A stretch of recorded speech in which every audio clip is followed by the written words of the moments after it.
A $5,000 reward is being offered for the woman who caused a deadly street racing crash in South Dallas. Police have video, and they want to know if you recognize her.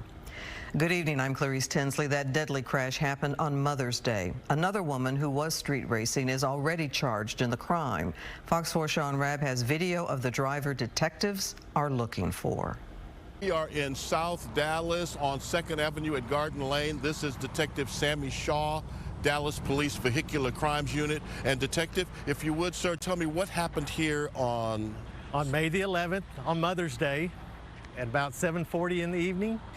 Mr. Medina was driving his Nissan Frontier. That's Jose Medina. He was going home from work? Yes, coming home from work. What happened, sir? You have a Ford Fusion heading northbound, 5000 block of 2nd Avenue, racing a black 2006 Cadillac. They collided with each other, and the Ford Fusion went into the southbound lanes, and that's where Mr. Medina hit head-on with the Ford Fusion, and he died from the accident. Now, you have the driver of that Ford Fusion, Khadijah Jackson. Yes. She's in jail. Yes, Khadijah Jackson, she's in jail.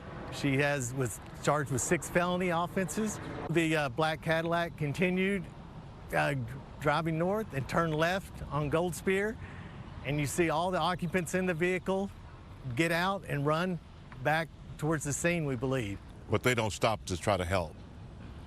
Correct. You need somebody to help you. Yes, sir. You know people know who was driving that car. Yes, there's people that know that. In this neighborhood. Yes. And they know where she is right now. Yes, they do. What do you want those folk to do?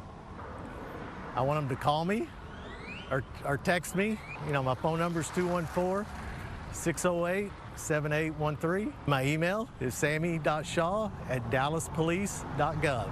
All right, it's an 06 black CTS with damage to the left rear. That's right. There was a woman racing. So you had 2 women racing on Mother's Day, and they caused the death of an innocent man. Know the car, you know where it is, at a body shop or in somebody's garage. You know where this woman is. She lives in this neighborhood. Get at Detective Sammy Shaw. Get at him, text him, or call him, or email him. But help solve this crime, this vehicular crime that took the life of an innocent man street racing on Mother's Day. And you can also watch past trackdown stories and maybe help solve a crime. Go to the Fox 4 YouTube page, youtube.com/Fox4News. Hey, good morning, guys. And I can tell you that information is very limited at this time. We do know that the male suspect is dead. However, we don't know the relationship between the shooter and the victim. We also don't know what led up to that deadly encounter. Now, Plano police got a 911 call just after 9 o'clock last night. Officers were dispatched to a disturbance call at the home located on Ridgewood Circle. They were advised that a woman had been shot inside of the residence. Several officers arrived on scene, and according to a detective, that's when they encountered the armed suspect. Officers arrived on scene, and when they were approaching the residence based on the call notes that were given, a male suspect confronted them outside of the residence, and at that time when he opened fire, an officer returned fire, striking the suspect. That suspect was pronounced dead at the scene. According to Detective Alexandra Cole, only one officer fired their weapon. None of the officers were injured. Meanwhile, I can tell you that that female victim was taken to an area hospital for non-life-threatening injuries, where she continues to be treated. I'm also told by Plano police that this case is being investigated by the Crimes Against Persons Unit. Reporting live outside Plano PD, I'm Alex Boyer for Good Day. The Texas House made a deal to pass a ban on THC products as part of an agreement to provide more money for education. Dan Godwin here this morning with the details. Dan. And Brandon, there's just a week and a half to go in the 89th Texas legislative session, so the pace of activity is picking up. One of the more closely watched bills, a ban on THC products, is closer to becoming law in Texas. 95 ayes, 44 nays. Senate Bill 3 is passed. Last night, the Texas House passed the ban after initially considering less stringent measures to tighten regulations earlier in the legislative session. The issue is a priority for Lieutenant Governor Dan Patrick. He claims stores and vape shops are selling products with higher than the legal limit of THC, which is the ingredient that causes people to feel high. The bill would criminalize possession of THC products. Those against the ban say THC products are sometimes used by military veterans to deal with psychological discomfort or physical pain. If you adopt this amendment, members, you're going to be driving people into the black market. You're going to be criminalizing veterans. You're going to be criminalizing young people, all for possession. SB 3 doesn't criminalize veterans. It doesn't outlaw compassion. What it does is it places a reasonable, common sense regulations to keep potentially dangerous, unregulated products, often marketed to children, off our shelves. The Texas Senate must sign off on the bill before it goes to Governor Abbott. Now, the Texas House took up the THC bill only after reaching an agreement with the Senate to provide $8.5 billion in funding for public schools.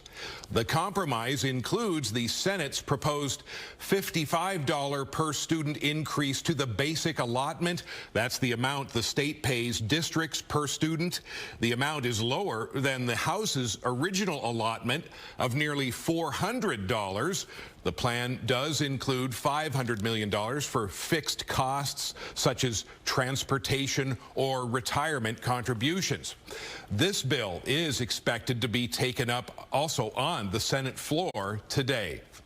A trip to a gas station turned into a hospital visit for one woman who says she was attacked while paying for her slushie. Hello, everybody. I'm Heather Hayes. And I'm Steve Eager. It's 9 o'clock. The attack was caught on camera at a Walmart gas station in Cedar Hill.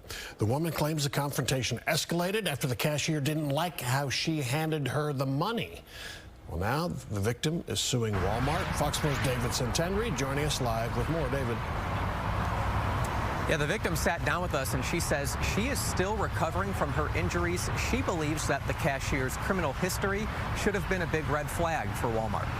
All behind $1.06. Surveillance video shows a cashier allegedly attacking a customer at a Walmart convenience store in Cedar Hill. The customer trying to purchase a slushie. To me, $1.06 has changed my life a lot. $1.06. That's how much money Ann Flores says she slid across the counter to the cashier for the slushie. Flores claims the cashier wanted the money placed in her hand. And she said, pick up the effing money and put it in my damn hand. Flores did not like the cashier's tone, so she left the money on the counter and tried to walk out. So I kept on walking towards the door, and she came around the counter and she shoved the money in my chest.